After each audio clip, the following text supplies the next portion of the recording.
Hello. Okay, we've got our first round of material selections for the TULUM 2025 collection with Lavender Landscape. The really cool thing about TULUM is they use so many locally sourced natural materials.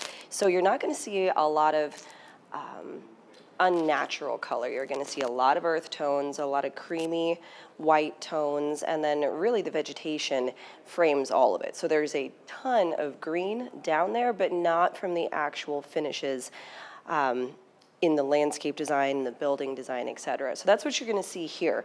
You are going to see a lot of texture, starting from what we put on the ground to what we put on the walls and veneering.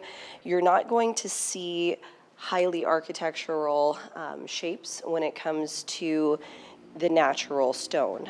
You're going to see more of a what we call a cobble look or a tumbled look. We've got limestone here and flagstone that are actually locally sourced but would work great for the same kind of TULUM feel. That's what I love about bringing TULUM into Phoenix is the climates are somewhat similar. They get a little bit more rain than us, but as far as locally sourced materials, I can get pretty good matches locally, which is exciting. Now, one thing that TULUM does a lot that because of the different humidity levels we won't be able to do quite as much is they use a ton of natural wood.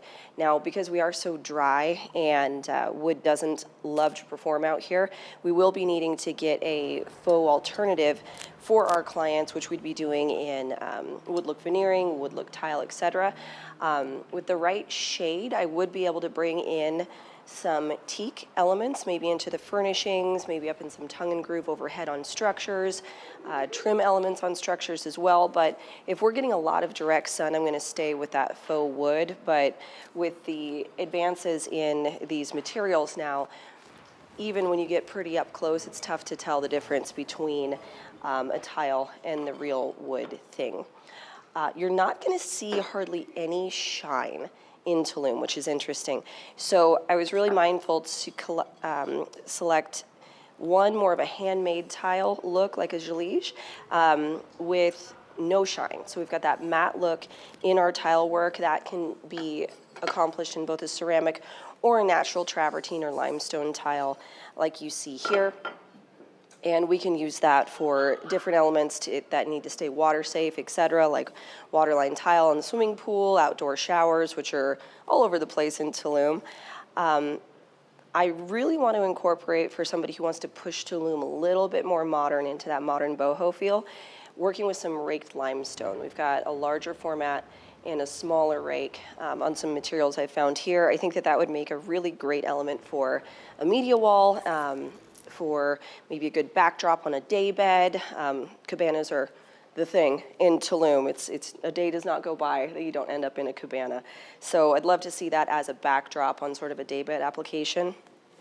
Moving over into our water elements, still want to keep it neutral. No matter what color we do inside the swimming pool, it's still going to turn out a shade of blue.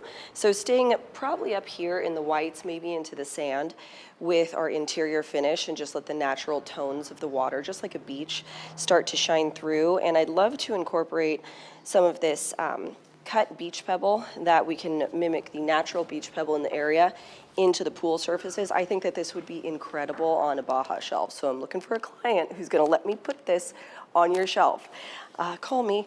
And then just to bring in a tiny touch of just a little bit of blue-green into a potential waterline tile here, which I thought what we saw a lot down there is actually you'd see an alternating tile, so kind of a keyboard pattern. I was surprised to see that down there, but I saw it more than once. So I think those two would alternate really nicely together. So that's just the first draft of materials that I was inspired by the TULUM architecture, by the TULUM landscape.